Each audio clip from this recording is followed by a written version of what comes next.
welcome back to the podcast. Today we have a very special guest on, Johnny Carabajal. I knew I was going to jack it up. I'm so sorry. He was an Army medic deployed to Iraq, and now he is part of Team USA freediving and participates in competitions for Team USA. Johnny, thanks for coming on. Hey, thanks for having me on, Ethan. Awesome.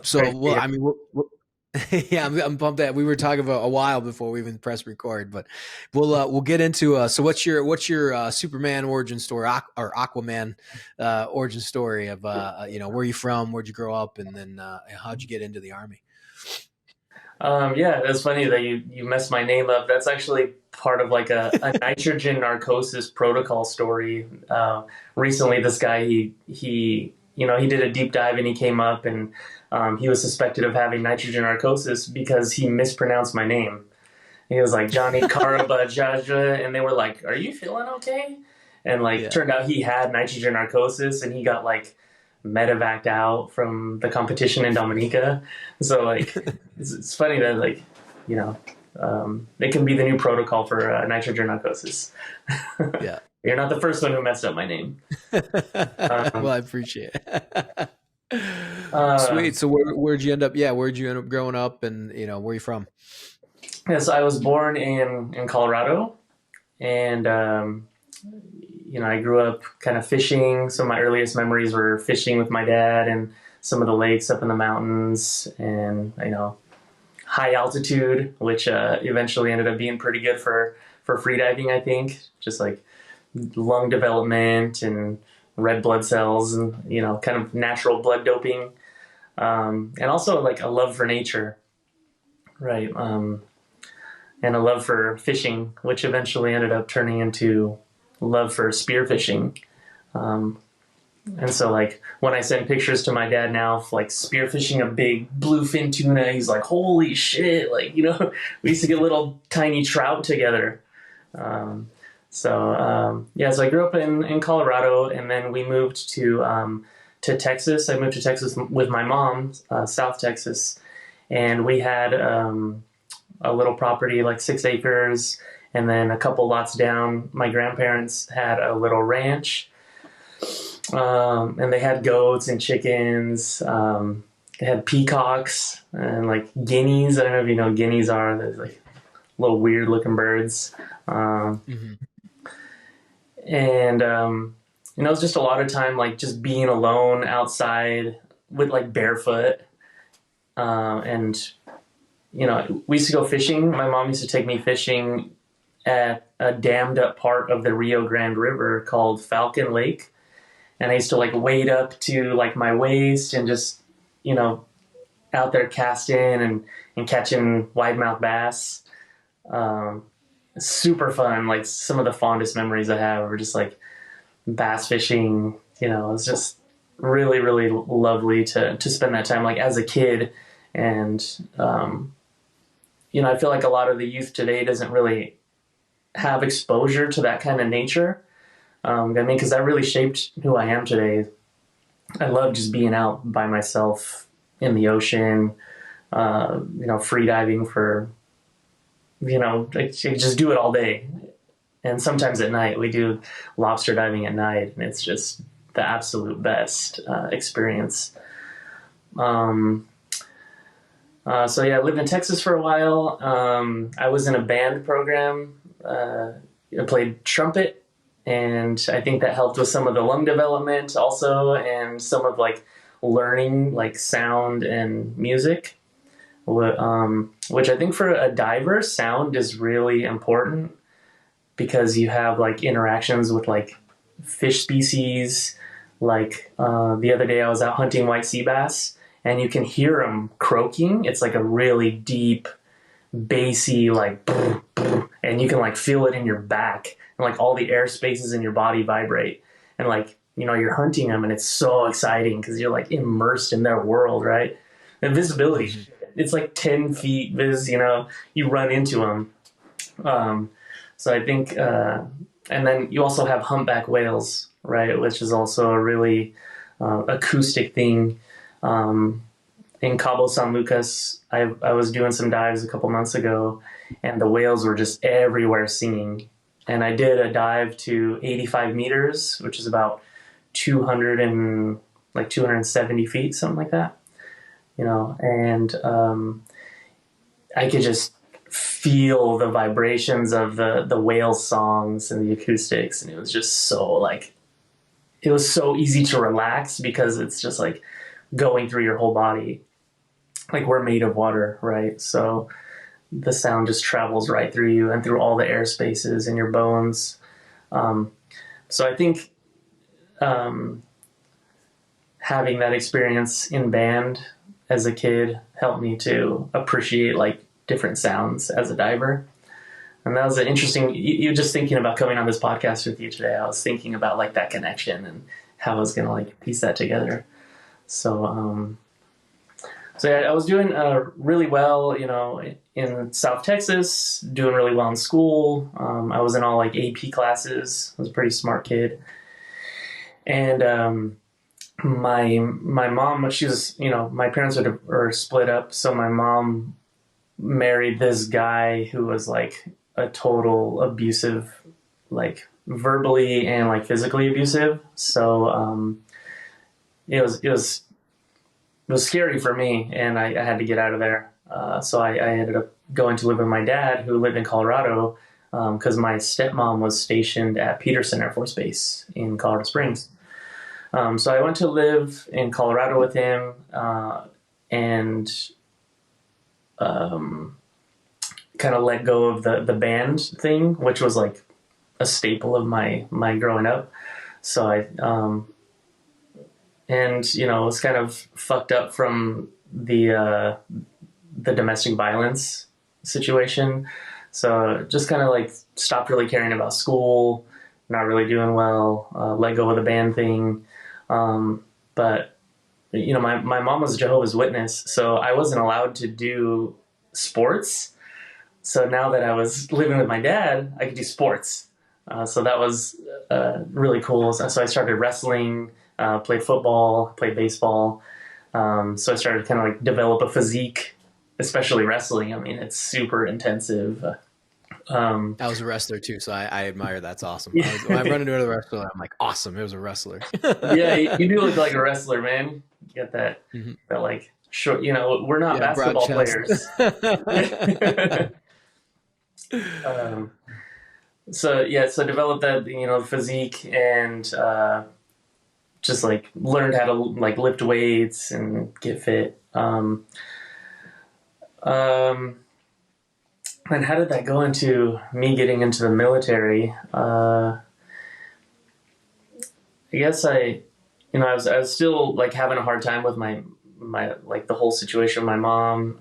So I guess I just started kind of acting out and giving my parents a hard time. And my stepmom was active duty, so she's like, just you should probably think about joining the military or something. Like, gotta figure something out because you're going down a bad path.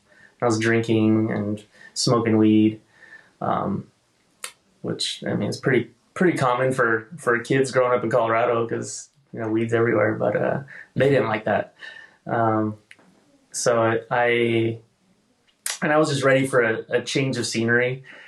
So I decided to join the Army, and I took my ASVAB test. Got offered a few jobs, and they offered me healthcare specialist, which sounded really like, fancy. And I'm like, oh, I'm going to be like a doctor. Yeah, healthcare specialist. That's great. And I went to Fort Seal for my basic training, Fort Seal, Oklahoma. And, that sucked. It was really cold. But I was a PT stud, which was cool. Got sent to Fort Sam Houston for my AIT. I was like the first person in my platoon to max my PT score, which was cool. I was get a little patch. I was like super proud of that. And one of my senior drill sergeant was he was a paratrooper, and he died on our graduation day. He died in a motorcycle accident. Oh shit! Wow. And so I had decided to go to airborne school before that, but like I was going to airborne school after he died, and it was like the guys that were going were just like, man, we're doing it for him, you know.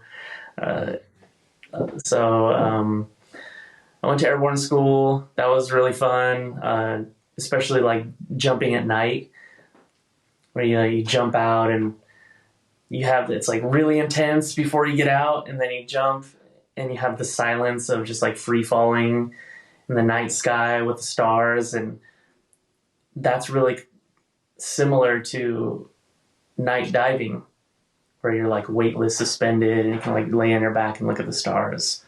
And it feels a lot like some of those night jumps.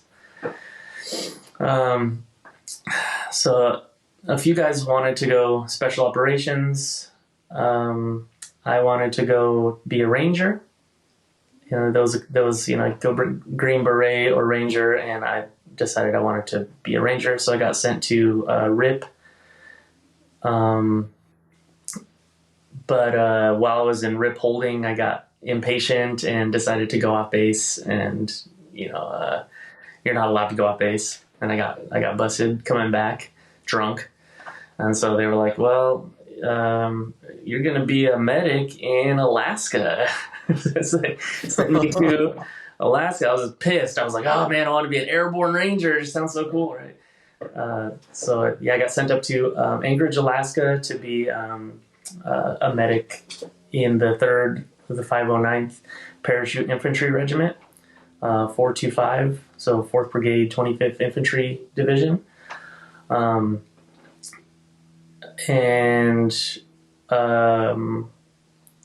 I got attached to Charlie Company as a line medic. Of course, I was a stud, and so a few of us got attached to the actual to the line, right? So I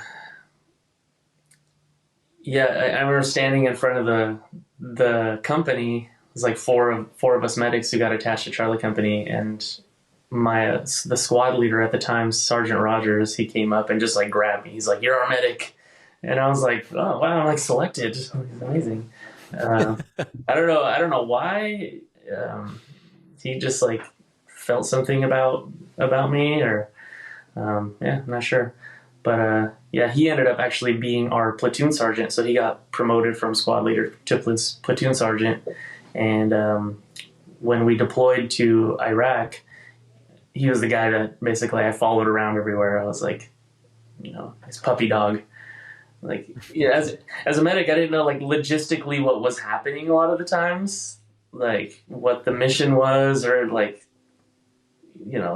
but I knew that if I followed this guy everywhere, when shit hit the fan and they called medic, then I could do my job. So I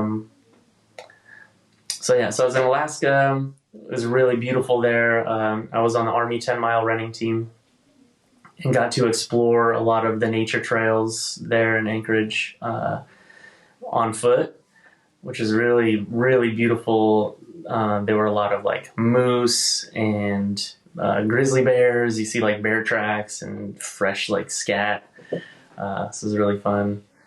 We had the summer and winter solstices, so we had the northern lights.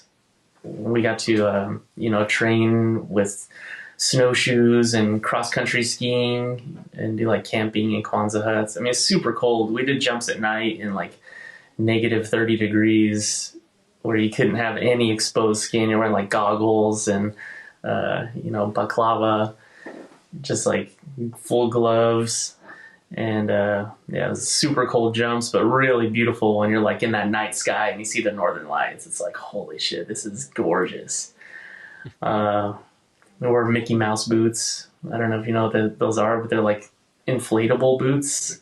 Before we keep going with this podcast, I want to drop this week's discount code for 9line Apparel. We're not just a brand, we're a lifestyle that celebrates the spirit of freedom, courage, and American values. Go check out our gear, including hoodies, glassware, flags, jackets, hats, patches, and much more. All material is ethically sourced, so every shirt you buy is free of slave labor. As a veteran-owned and operated company, we also take pride in giving back to those who've served. Your purchase helps us contribute to charitable initiatives supporting veterans and first responders. This episode's discount code is FREEDIVE20 for 20% off 9-line apparel products. Foxtrot, Romeo, Echo, Echo, Delta, India, Victor, Echo, 20. Not 10, not 15, 20%. Not 25 because that's a bit excessive. So get over to the store and get yourself 20% off your next purchase. While you're at it, like, listen, and subscribe to the 9-Line Apparel podcast for future discount codes and more conversations with amazing guests like today. Now back to the podcast. Oh, okay. The big rubber ones? Yeah, Or yeah. are they? Yeah. Yeah. I did it one time in Minnesota for the Guard. I was like, this is bullshit. I ended up going to the division well, actually probably a little bit long, but I'd only done like one winter with like in the infantry unit here, and I was like, no way, like I'm not doing that. I ended up going to division headquarters. I got promoted. I never left, but like, yeah, it was like these big white boots that are like super thick, like rubber essentially. Yeah. So we wore those, and I'm glad you know what those are. They're super goofy. Yeah. I went to mountaineering school when I was in Alaska, and that was really fun. Got to learn, knot tying and one rope bridges, rappelling, and just mountaineering. And I use a lot of those same knots when I'm out on the boat, bow lines and figure eights and things like that. So that kind of helps out and ties into what I do today.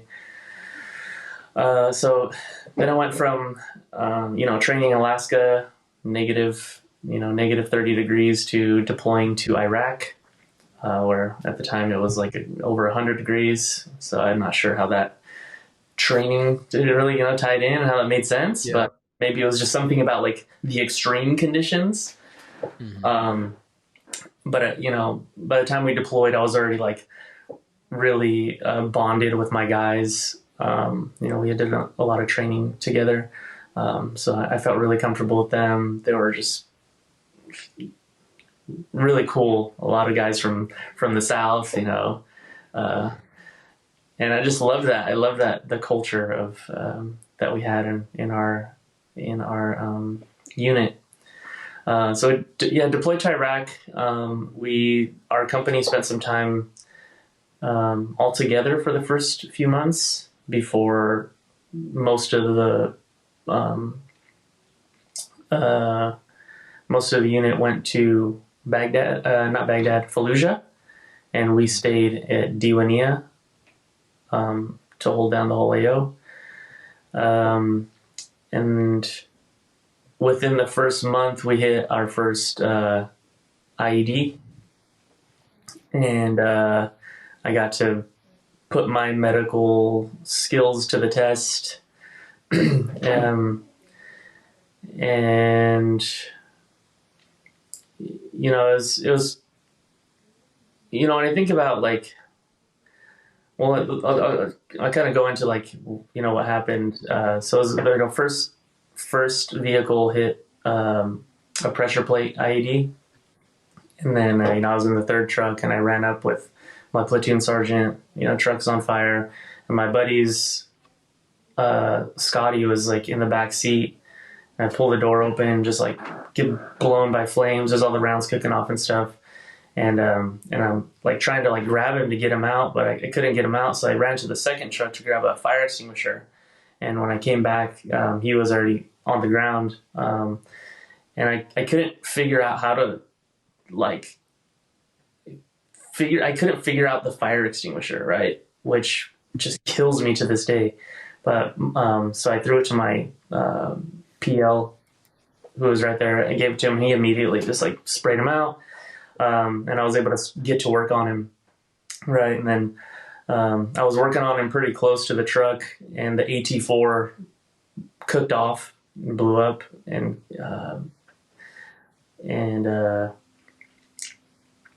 so we got that blast. So I was able to put a tourniquet on his arm. I was trying to put a tourniquet on his arm, and it wouldn't fit because it was too high of a wound. an injury. So I used an Israeli bandage to like tighten off his shoulder, and I was able to stop the bleeding. And I was like, "Fuck yeah, fucking! I think we're gonna be able to save him," because that was his only like major bleed. So then I'm cutting off his clothes. His clothes is all like melted to him, right? I wasn't able to cut off his like his pant leg or his boot, and you know, you got that like smell of like burned Kevlar and blood, and you know.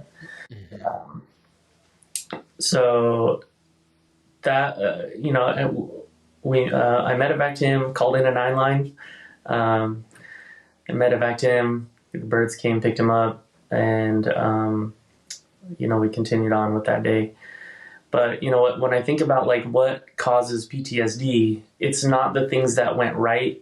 You know, when things are going right and you do your job correctly, it's good and you're proud of yourself for it. It's like the fire extinguisher, not being able to like figure, like I never got trained how to use a fire extinguisher, and you know, and the fact that he was on fire, burning alive for those extra few seconds while I got somebody else to do it, just, I mean, it just really eats at me. And you know, when he got medevaced and I didn't see him for like a year, and the whole time I was just thinking like, man, I really like, I did him wrong. He's probably mad at me. I'm sure his family's mad at me. You know, he's really fucked up. He had to get his leg amputated because they couldn't, you know, the boot was melted to his body.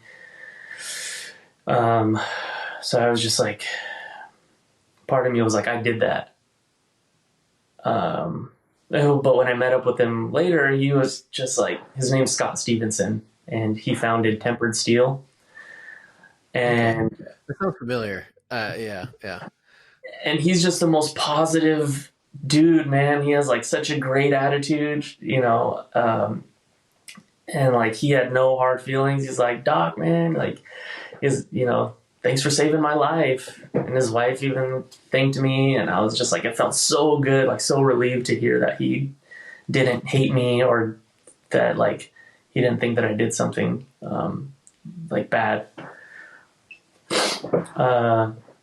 So that was like, you know, that happened within the first month of us being there. That was like, holy shit, this is real. Shit's fucking going on. And from there, I became really obsessed with like streamlining the way the medical side of things were set up. So I got some HESCO barriers, you know, with the wires, and I made like little baskets to mount on the back of the turrets. And I found an old tent and had some first aid kits sewed up, and I just packed them full of like tourniquets and gauze and you know, Israeli bandages, so that if for some reason I show up to the scene and I don't have like my full medical bag, or there's a mass casualty incident, the gunner can just reach back and throw me a bag of supplies. You know, I built an aid station on the patrol base, and it was like, looked really good. You know, I had the cots set up, and you know, I was just, you know, obsessed with streamlining medical care. And some of the other medics would have me help them pack their aid bags, because they knew that I was just like, that like basically woke me up to the reality of you know, what was happening. And then we went to Baghdad. We got our company got sent to Baghdad, and the EFPs were really big there at the time. And one night I knew something was wrong. We were at a patrol base, and I could just feel it in the air, man. That shit was gonna go down. Mm-hmm. I couldn't sleep. And then we got the call that our third platoon had got hit by EFP.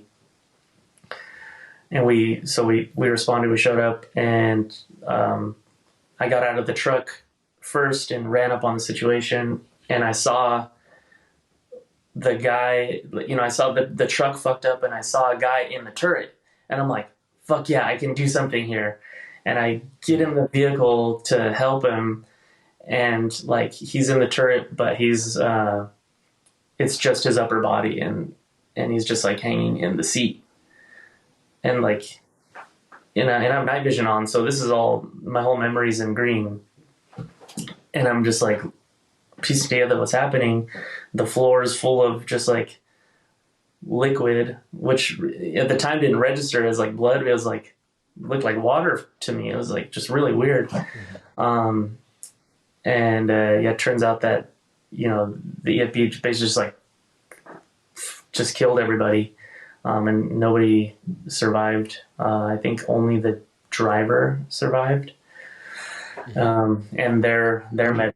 Yeah, those are pretty nasty. Those are pretty nasty. Yeah, Yeah. Yeah. And what years was that? The EFPs? I mean, I remember hearing of those, but those are It starting was to become like prominent, like in 06, 07.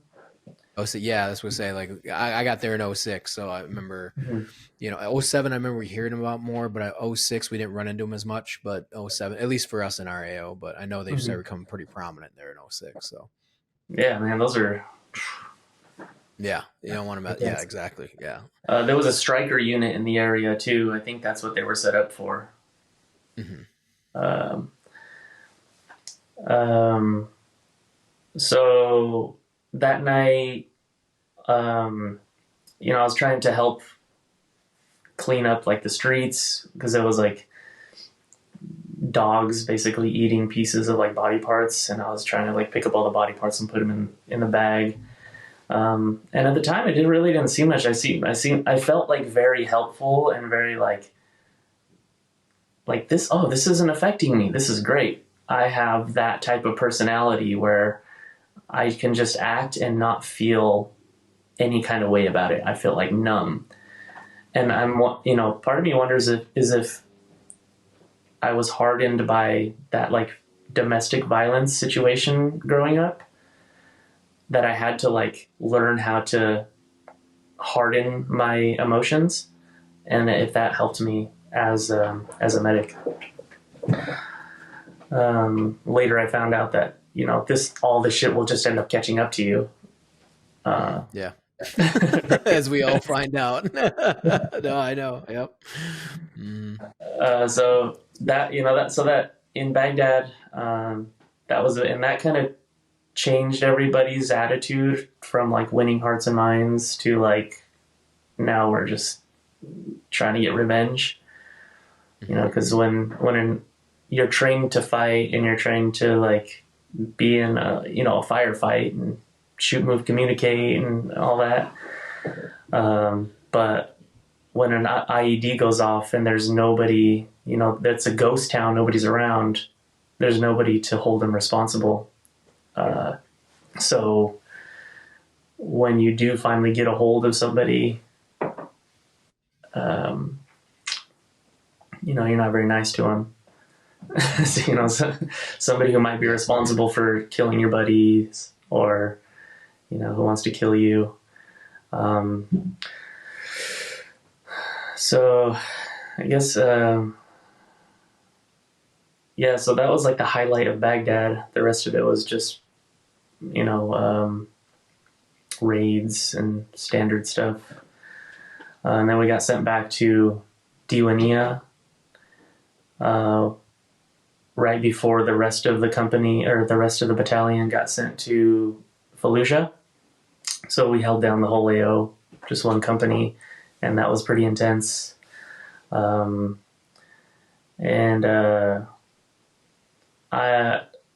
we found some guys in a house who had hostages, and I was taking care of the hostages. And they were just, they were in pretty bad shape, and they were like trying to tell us they were Indian contractors. They were trying to tell us who, like, the treatment that they went through, and they were like basically complaining, and they wanted like, and we also had caught some guys from the house who were like tied up and ended up beating the shit out of them. And then, I ended up getting, it was like a detainee abuse thing at that point, So a few of us got questioned, and I I got caught up for detainee abuse. I got court-martialed, and so I had to go from being a line medic to being in the battalion aid station on the FOB. Mm-hmm. Which there was still some action, right? And I noticed a huge difference between the way I was and the way the medics who were at the battalion station at the aid station were. When mortars and rockets came into the FOB, I would run to them with my aid bag and like, fucking some action, yes, like I can go help and save somebody's life.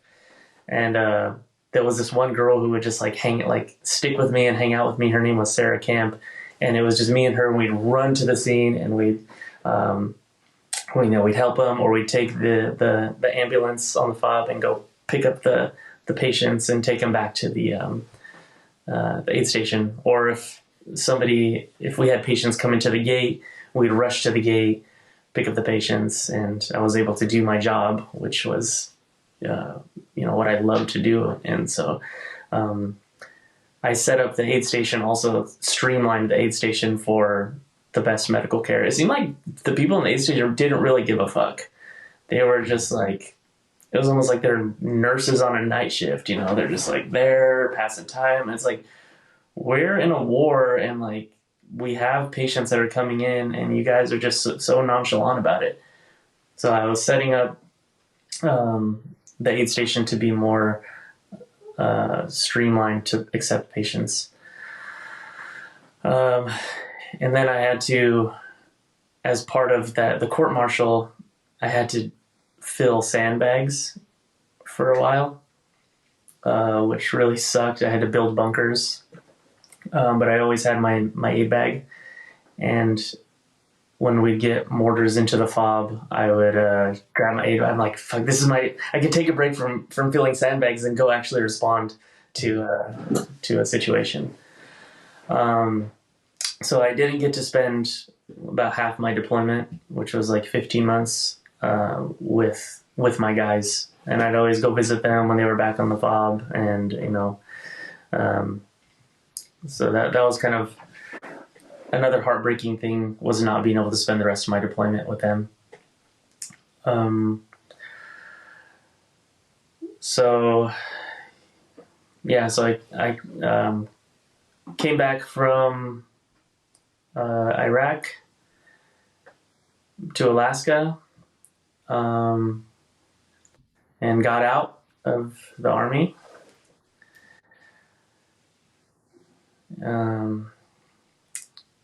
And tried to go to school to become a doctor, right? I went pre-med.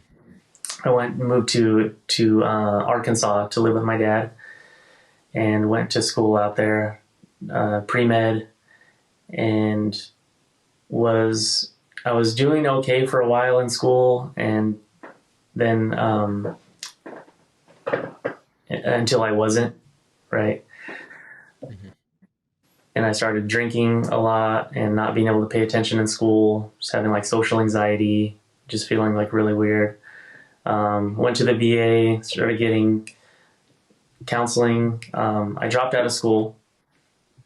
I went to the VA and did their inpatient PTSD program. And I did the rehab. So I had to stop drinking and do the rehab. And then I lived at the VA for a few months doing their PTSD program. And then I got a job as a nursing assistant in their like psych ward. And I just wasn't doing really well. I was having like nightmares, just like typical. Like the nice thing about the PTSD program is they like really educate you on these symptoms that you're having, and you're around. I was around a lot of the Vietnam vets who were like, they've had symptoms their whole life. Yeah. And I realized that like, okay, this shit's not going to get better. I have to figure out a way to like take control of these memories and the situation. So while I was doing prolonged exposure therapy, where you have to like talk about the worst situation that happened over and over to try to like desensitize it. It's the worst therapy. There's like the results of the therapy are really bad. But So you got wrapped up in like some not good therapies. Yeah. yeah, it's the worst. I mean, I would not recommend prolonged exposure therapy for PTSD. Mm-hmm. Mm-hmm. But at least during that recounting the experience, I got to think about ways to take charge of the way I felt about it. And so I decided to develop medical technologies to make saving lives on the battlefield easier for medics. And so the first thing that I thought of was a wearable fire extinguishing system for soldiers. And, the more market research I did on it, the more I realized that kind of wasn't a feasible thing to just be like wearing a fire extinguishing system. But it got me thinking about, okay, what's the next like thing that I can do? So the major cause of medically preventable death on the battlefield is hemorrhage, right? Extremity hemorrhage. Because you're wearing a plate carrier, usually just getting fucked up from the extremities. And so I wanted to develop a wearable tourniquet system so that you, like in the case you get shot or blown up by an IED, you get an amputation, you could just push the button on your plate carrier that coincides with that tourniquet and instantly tourniquet that extremity. So I filed a patent on that and developed some prototypes. And I actually went on this TV show called Make Me a Millionaire Inventor. Oh yeah. Yeah. And showcased that product. We did really cool like field tests and stuff. So it was a cool product. It worked really well. It was a pneumatic tourniquet system. So if you push a button, it would send compressed CO2 to an inflatable bladder that was Kevlar reinforced, and that would inflate and tighten a tourniquet on your upper legs, like high and tight, right? Yeah. Upper legs, upper arms. So I still have a patent on that, but that was kind of like a big jump from where the military is today, from like, not wearing anything to wearing like a full pneumatic system. So I pivoted to like, how can I push the needle just a little bit from what we have, which is the cat tourniquet or like the soft T tourniquet, just the windlass style with the stick. High technology for the most medically preventable, death. The tool that we have anyway. So yeah, we have like the cat tourniquet, the soft T tourniquet. And so I developed a new ratcheting system that can easily stop the bleeding. So you can apply it with one hand really easily. It clicks. It's like almost like a boa dial, right? Have you ever seen those that like tighten your snowboard boots? So it's almost like that, but it's a little bit more robust and has some safeguards so that it doesn't pop and free spool, right? So right now I'm actually in the middle of a distribution deal with a major tactical medical company to. That's awesome. Yeah, man. That's like my big goal is to get that out and to save lives with a tourniquet. Cause like, it's been about 10 years then, right? Because I mean, you got out. When did you actually get out? And you're going through the VA and all that kind of stuff. And then obviously, just the development of that is amazing because you're going through it, and I'm like, oh yeah, like we were all a part of. I was a part of the air. We didn't even have enough tourniquets. Really, we were using bungee cords. So if you look at a bunch of our old photos, we had bungee cords, which I did use in a mass CAS event. Like I ended up using one of them on my buddies. And everyone makes jokes about it now, but like using the tampons, we carried tampons with us. Like, I'm not kidding. Like, I mean, people make jokes about it now. Obviously there's way better equipment to now, but back then we were the Marines. We didn't have anything. And this was the beginning of 06. and then tourniquets like really flooded. I think after that it flooded the market, because then after that, I mean, there's tourniquets everywhere, at least for us, I'm sure you guys, but yeah, I remember, that's pretty awesome, especially what you're talking about with the turn dial. And then because I've seen some other ones that are kind of like, I don't know if they're built in, but they're kind of built, you know what I mean? Like, I think there's just what the other tourniquet, but that's pretty awesome though, that turn. Cause I know guys have talked about it off and on, it depends on how much gear you're using or what kind of, whatever, but it's always a great idea to have, we carry tourniquets everywhere, obviously. Yeah. I know some guys had them already done. So it was like the getaway, yeah. But that's awesome. So yeah, how long was that then? I mean, if you were talking about distribution to today in 2025 to when you kind of started this, it's cool. I didn't even know. There's a little key fact here that I didn't know you had. Yeah. So the patent process takes a long time to get like, so that took the longest to get it like from patent pending to like patent issued. So now we have I have an issued patent on this tourniquet. But yeah, I got out in 2008. So it's been, what is that? Almost 17 years now. 17 years. God damn. Yeah. I know how it feels because I got out in 2009 and I'm like, motherfucker, Yeah. I thought I would have made more of myself by this point.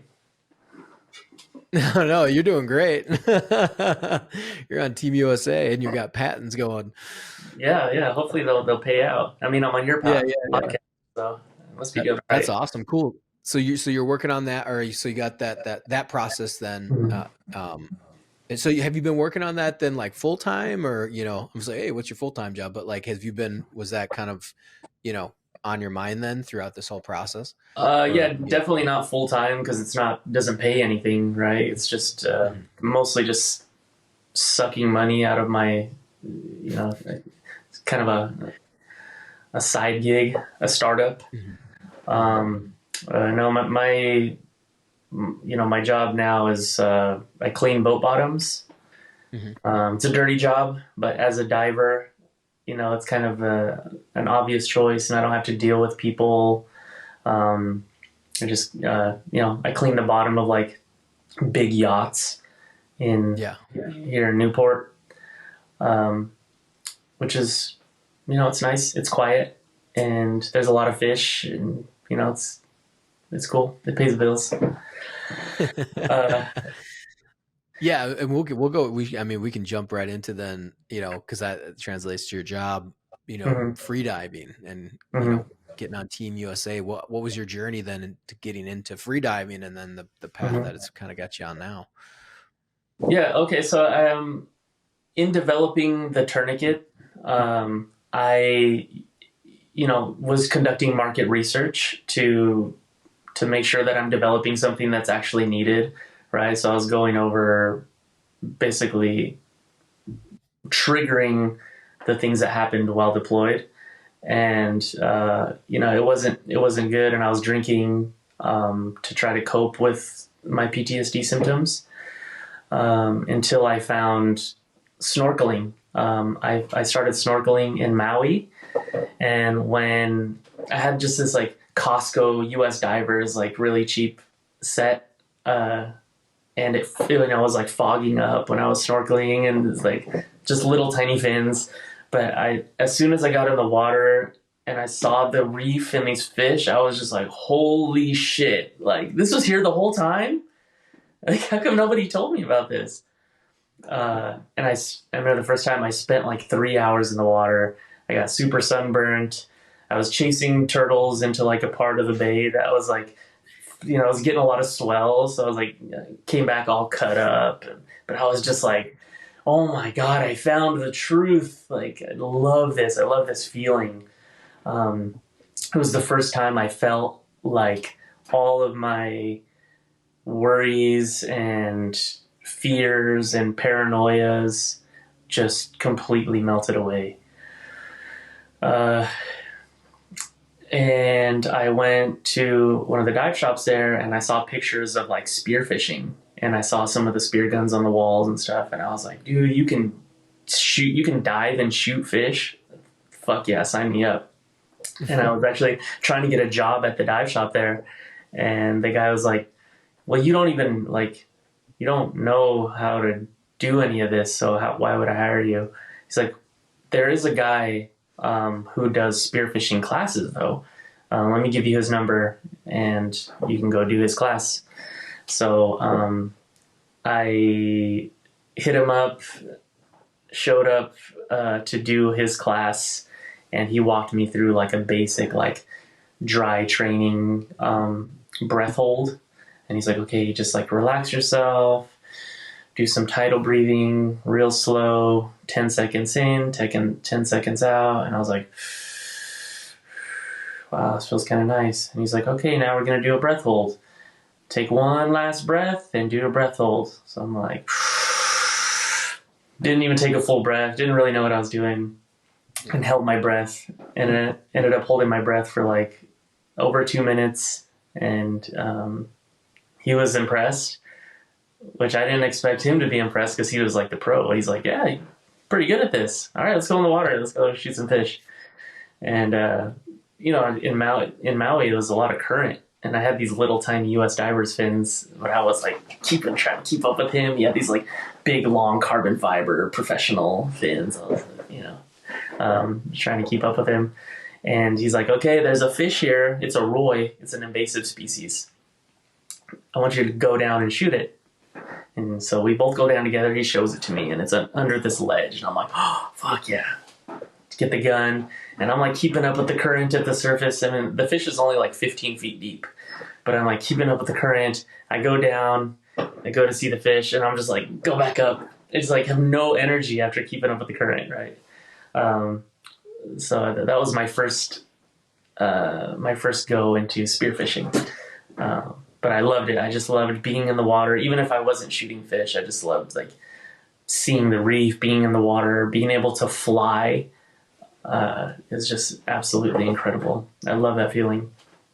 And then I moved from Maui to California, where the diving here is a little bit different. I went out thinking it was going to be like Hawaii, and it's colder here. The visibility is really bad, but we have the most amazing kelp forests in the world. It's an absolutely incredible experience to dive here. And we have white sea bass, we have yellowtail, we get a bluefin tuna run, sometimes we get mahi-mahi, marlin. So it's really wild, a lot of big game. And so I started spearfishing here. I went on base actually to Camp Pendleton and went to the dive shop and was talking to some of the employees. I was like, hey, I want to get into spearfishing. I bought a 3-prong, some long fins, and they connected me with a couple guys who were actual good spear fishermen. And one guy in particular, he kind of took me under his wing and had me meet up with him at a spot. And I stayed in the water for way longer than he did. He couldn't find me. And he had I remember I got out and he had a stringer full of fish, and he's like, where were you, man? I was looking for you. I was just I fucking fell in love with just being in the water. I didn't shoot any fish, but eventually we started going more often together, and he was a great hunter. His name was John Erickson, and he didn't have the best breath hold, and he wasn't the deepest diver, but this dude just was fishy, man. He could hunt, he could ambush, he just had the body language that was good with fish. And he always got just huge calicos, and then he would show me how to cook it, fillet it, cook it, show me recipes. So he was my hero. He would catch lobsters, and we'd have lobster parties, and he was a real Southern boy, so we'd hang out by the fire drinking. And so I finally found a friend outside of the military. He was my first friend outside of the military that I could really relate with, and was kind of had that Southern charm kind of. And so then I moved to Orange County from at the time I was in San Diego County, or I was in Oceanside. I moved to Orange County and wanted to get a job at Spear America, which was like a big spearfishing store. And one of the guys that was working there, he died. He blacked out in Hawaii, and I wasn't working there at the time, but we all knew him. He was a young guy, and he was kind of up and coming, spearfishing big fish. He was starting to go deeper, and he's like 22 years old, and he died of a blackout. Got me thinking, like, holy shit, I should probably be a little bit more careful with this thing that I'm pushing myself in. So I decided to take a freediving course, and I took it with FII, Freedive Instructors International, founded by Martin Stepanek.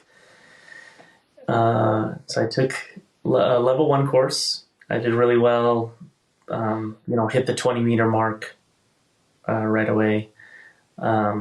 Then I went and did a level 2 course with Brandon Zeke in San Diego. He's a really good instructor. He taught me some more advanced freediving techniques like reverse packing and some other things. Got down to 40 meters, which is about 138 feet. And at that point, I was like, okay, these are some serious numbers. I'm feeling confident. And I went and got a job at Spear America. And learned how to like rig guns, met a bunch of people in the spearfishing community. Just really like got serious about spearfishing. And I was known as like one of the deepest divers, even going 40 meters. And then I went and took a level 3 course with Martin Stepanek. He's like a 13-time world record holder. This dude, he's really good. He's like really fit, like shredded, incredible diver. He's from Czech Republic, I believe. Strong accent. But I went and did my level 3 with him in Big Island and learned how to be a competition diver. Started hitting some deeper numbers, 50 meters. And I did a variable weight dive where you basically hold a kettlebell from the surface and then just drop. And I dropped to 60 meters, just like equalizing as fast as I could, and then swimming back up with my bifins, which is super fun. It's called variable weight diving. So that was my first time hitting 200 feet deep, which I didn't think, when I first started, I didn't think that was possible. Just free diving, right? But just learning some techniques, you can push yourself that deep.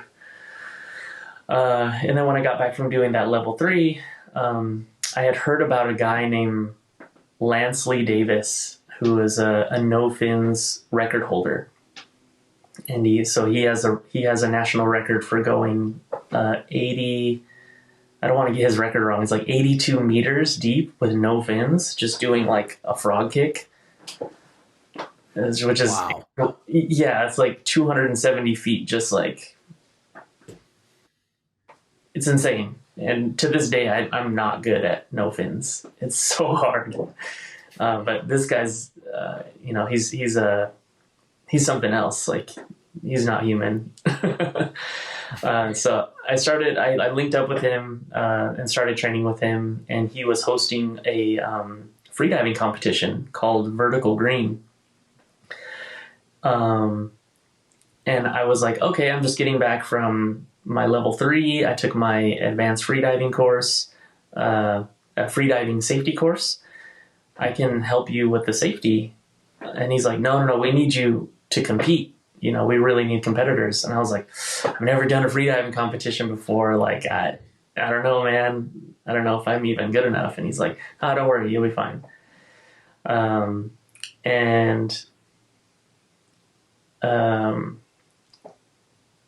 ended up winning that competition. my first freediving competition. I ended up winning it with a 54-meter dive, and that really boosted my confidence and got me like wanting to come and train more. And I remember training with him every week. I'd show up, and I didn't really know how to train. I didn't like have any periodization or like any like understanding of like how to progress safely. So I would just show up every week and add 3 meters to my last personal best. I didn't do any like, it was like, okay, we're just gonna go deeper and deeper. So I went from like 54 meters. Every week I would show up and do 3 meters more. And I would do two disciplines. I would do constant weight, which is kicking down with the fins, and free immersion, which is pulling down the rope with your hands. And I did an additional 3 meters every week up until 80 meters. And I did 80 meters here in Southern California. I think I'm the only guy to have done that here. Wild. He's super deep. Super. I mean, it's pitch black. You come up. I was gonna say, there's not much light. Yeah. Bro, pitch black. I mean, you can't see like anything. You can only hear the carabiner dragging across the line. And you know, you come up covered in like crude oil. It's brutal. Diving in Southern California is brutal. But at 80 meters, you know, I came up, blacked out near the surface, hit the bottom of the boat, and I wake up in his arms. And I'm like, I'm coming to, and I'm like feeling really cozy, all warm, feeling nice. Like I'm waking up from, you know, like a long nap, and I'm like, why ain't I in bed? Like I'm in the middle of the water. Oh, hey, what's up, buddy? And he's holding me. He's like, breathe, man, breathe. And I'm like, hey. He's like, yeah, you blacked out. And then I'm like, oh, shit. And I turn around and cough. Just bright red blood. Oh, yeah. So I got a trachea squeeze. Because when I was at the bottom, I had like turned my head up to look for the bottom. And that like stretched out my trachea when it's in like a vacuum, and basically gives you like a hickey and pops the blood vessel. Okay. Yeah, so that was my first blackout, my first trachea squeeze. And at that point, I decided I need to revisit my training methodology a little bit and figure out kind of how to train. And Lance actually helped me with that. So around the 80 meter mark is when I remember people were getting ready to go to the World Championships in Turkey. Lance he was the captain of the freediving team at that point. And I wanted to be on the team. So I reached out to him, to the president of the United States Freediving Federation, and let him know that I was training with Lance and that I was doing around 80 meters and that I was planning to progress even more. And then a few months later, was notified that I got accepted onto the U.S. freediving team. And that's gotta be exciting, though. I mean, like, you know what I mean? Is that, yeah, I mean, it's hard. I imagine it's a small community as it is, you know, but that's extremely hard, you know, like, you know, people are like, oh, you have a bunch of runners going through college, they train, but it's like free diving, you know, you just don't hear about it much. So it's like you start getting in these communities like, no, these guys are like, you're on another fucking level, you know, and you know, that's awesome. So you get on the US freediving team. I mean, like, so how does that, you know what I'm saying? Like, what's your progression? You know, yeah, I don't know, you're about to get into it, but you know, it's gotta be like exciting, you know, you're competing in, you know, the world. And how is that? What's the, you know, sponsorship, or what's that like, you know, in generalities, culture wise? Mm-hmm. Yeah, I was super stoked, and you know, felt like, wow, I get a chance to like be something important again. Like, you know, I was kind of just like lost and didn't really like care about, like, you know, honestly, like just really didn't care about what happened to me. Like some of these, you know, I think that's a lot of the reason why I pushed myself so hard to go deep so fast, was just like, I really just don't feel well, and this is the only thing where I feel good, and I'm just gonna like push it, and if something bad happens, then it's like it was almost like reckless behavior. Mhm. But I felt really good every time I dove. I would take my pain and I would take my suffering into the ocean, and um, I would leave a little bit there every time and come up with a fresh perspective. And it's interesting is when you're diving, sometimes it'll be really quiet, but if you have something going on like in your mind, it's going to show up right there because it's so quiet. There's nothing else going on, and it like forces you to meditate. Um, so yeah, I realized that there was something more to freediving for helping guys with PTSD, and that's part of like what I want to do now is show people that freediving is not for everybody, but if it is for you and you do like the water, give it a chance, and you might have some healing benefits from that. So yeah, I got accepted onto the U.S. freediving team, and I found out I was going to be in Roatan, the next World Championships. And so I sent in my measurements for my Team USA wetsuit, which is like red, white, and blue. It has a flag on it with my name, and I was just like, I have my, I feel like a superhero, and I just felt really proud to be representing the United States in something, and to have a uniform again. So I got ready to go to Roatan. Got introduced to Nick through my buddy Blaine Tomlinson, who was he's on the board of Project Healing Waters fly fishing organization, and went down to Roatan, met up with Nick.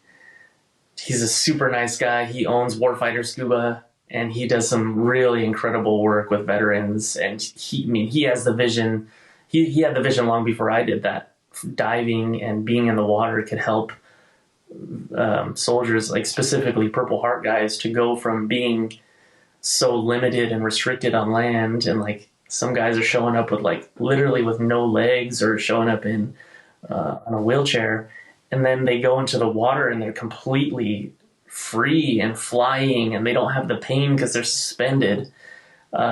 It's just absolutely incredible the work that he does, and I just want to send a shout out to him because he's an amazing guy, and he's doing amazing things to help improve the quality of life of people through scuba diving. So yeah, shout out to Nick Powers.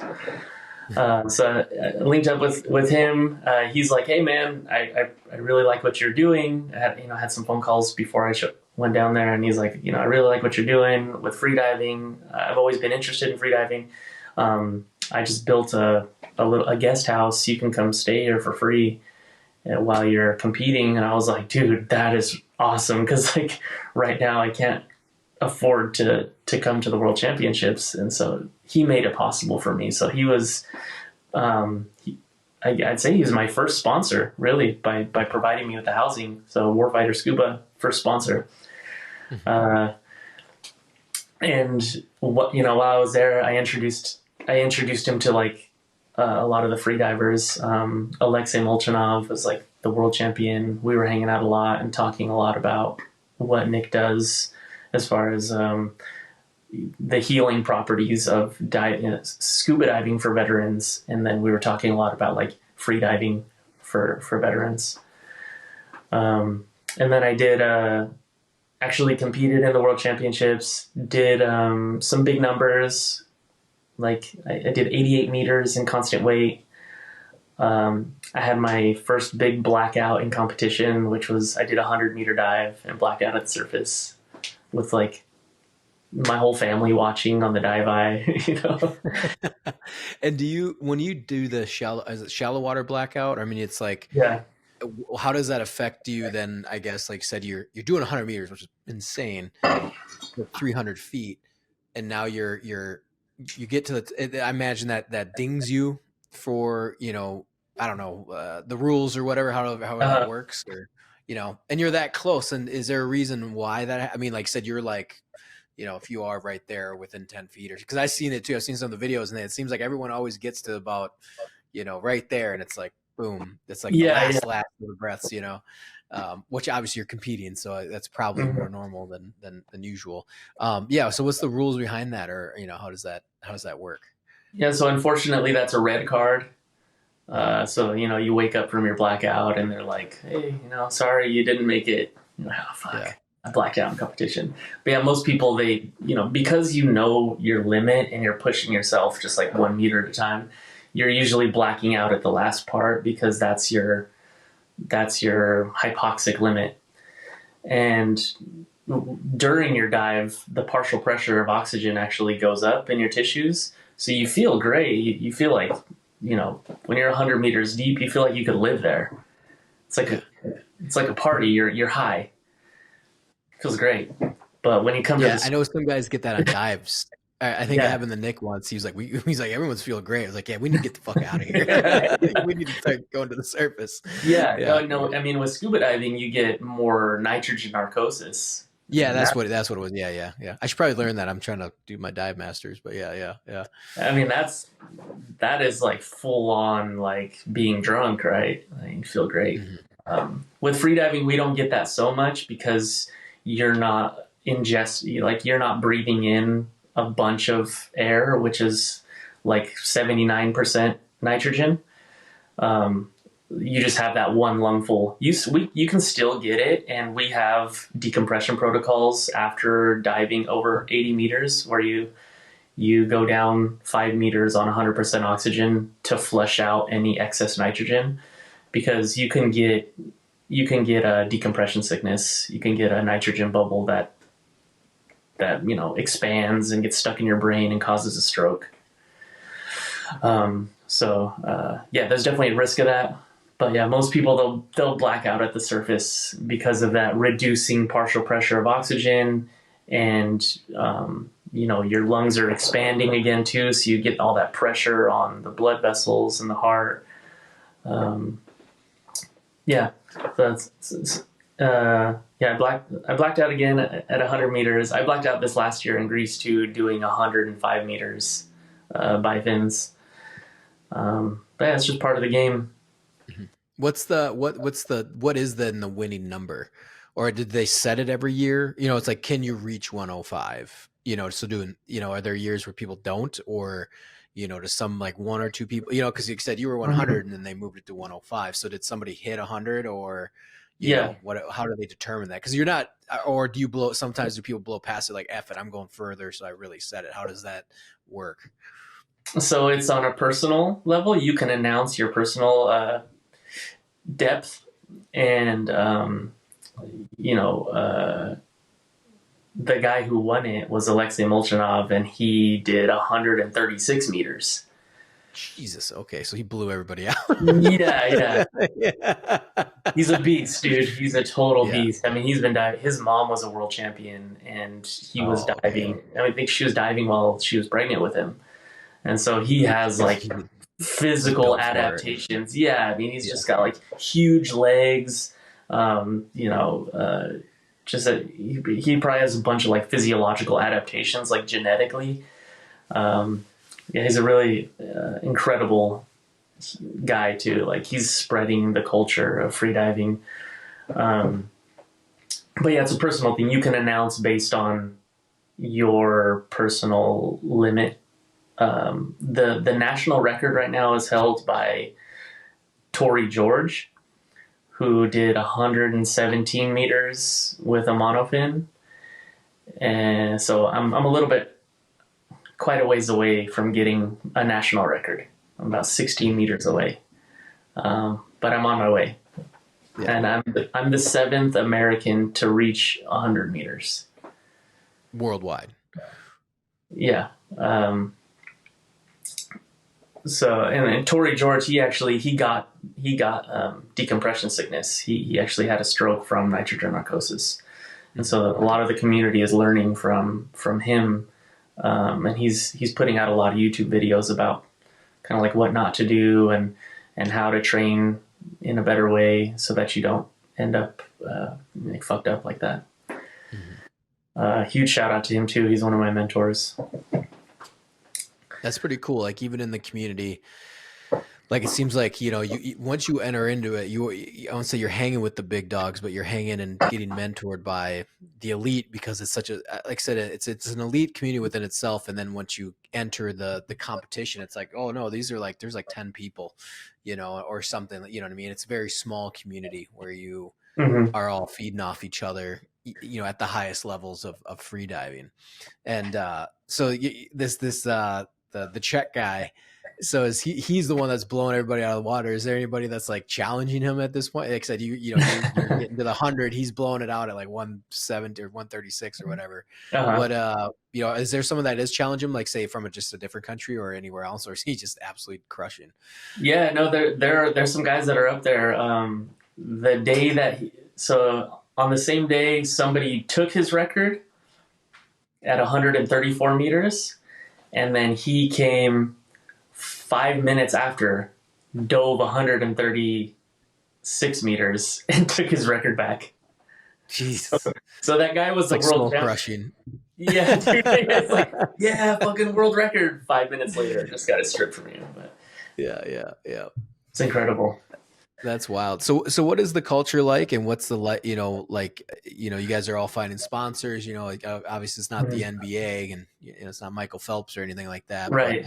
But, are guys somewhat living off this? Or they, like Nick, he does Warfare School, but he's, he opened up his own dive shop now, but, he was working IT and he's helping with, he lives diving down in Roatan, but, for you, you're working underwater on boats. Like, is there, kind of like a sponsorship call or anything like that helps sustain? Or is this all, I won't say passion, but it's almost like one of those sports that are like, wrestling's the same way.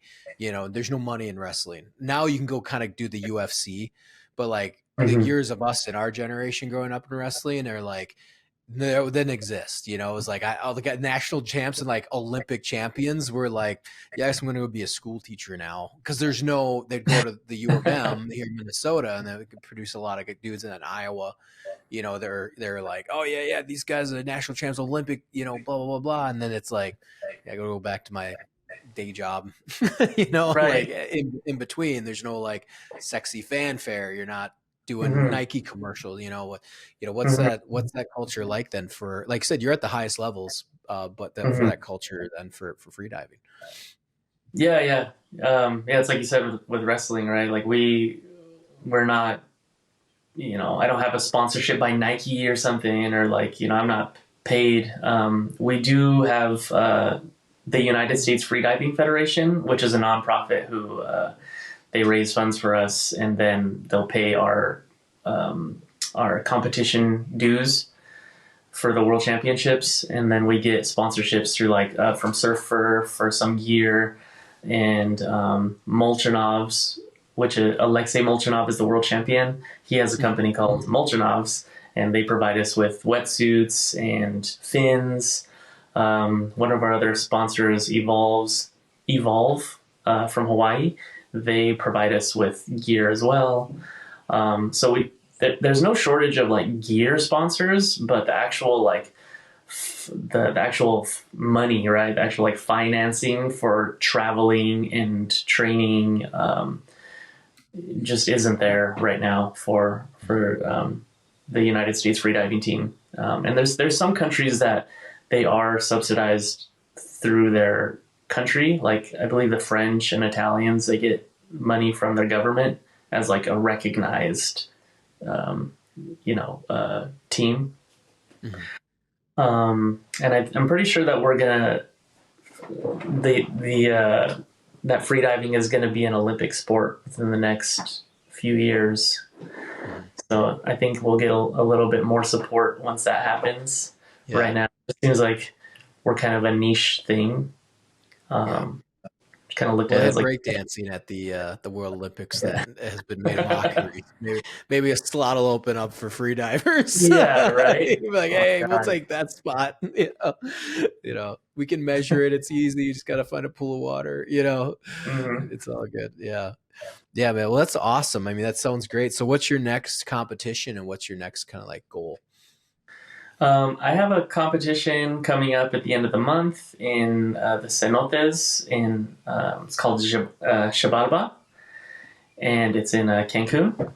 The depth limit there is 90 meters, so my goal is 90 meters. But then the World Championships is coming up in September.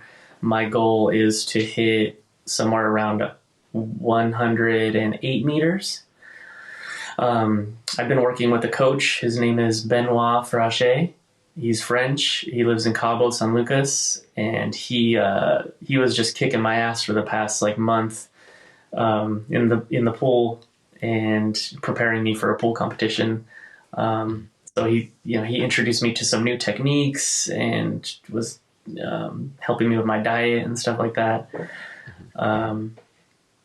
So a huge shout out to him. He owns Ocean Tigers freediving, Ocean Tigers Dive House in Cabo San Lucas.